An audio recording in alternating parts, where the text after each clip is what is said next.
Deutéronome chapitre 14. 14, 22. Tu lèveras la dîme de tous ces produits de semences, de tout ce que tu rapporteras de ton champ, chaque année. Et tu mangeras devant l'Éternel. C'est ma dîme, je la mange devant l'Éternel. Je ne la donne pas au pasteur. C'est ce que la Bible dit. On ajoute même devant l'Éternel, ton Dieu, au cas où tu confonds. Dans les lieux qu'il choisira pour y faire résider son nom.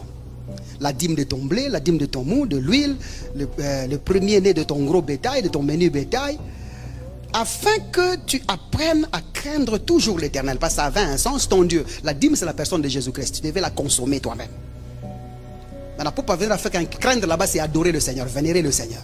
Que tu le vénères pour le sacrifice qui sera donné de Jésus-Christ. Ça va? C'était ça le sens. Maintenant, verset 24.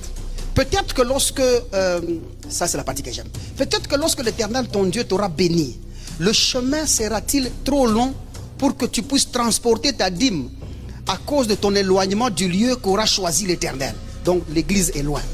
Là où tu dois aller manger ta dîme, c'est loin. Pas donner la dîme, manger. C'est loin.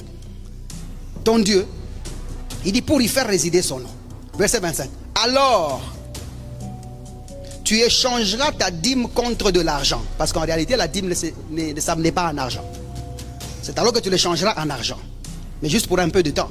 Il dit, tu serreras cet argent, tu prendras sa forme dans ta main, et tu iras au lieu que l'Éternel, ton Dieu, aura choisi. Maintenant, j'ai vendu les choses du champ, j'ai changé ça en argent, maintenant il faut que j'arrive au lieu du culte. Qu'est-ce qui va arriver au lieu du culte? Verset 26. Là, quand tu vas arriver, écoutez ce que je vais acheter avec mon argent. C'est l'argent des dîmes, mon argent.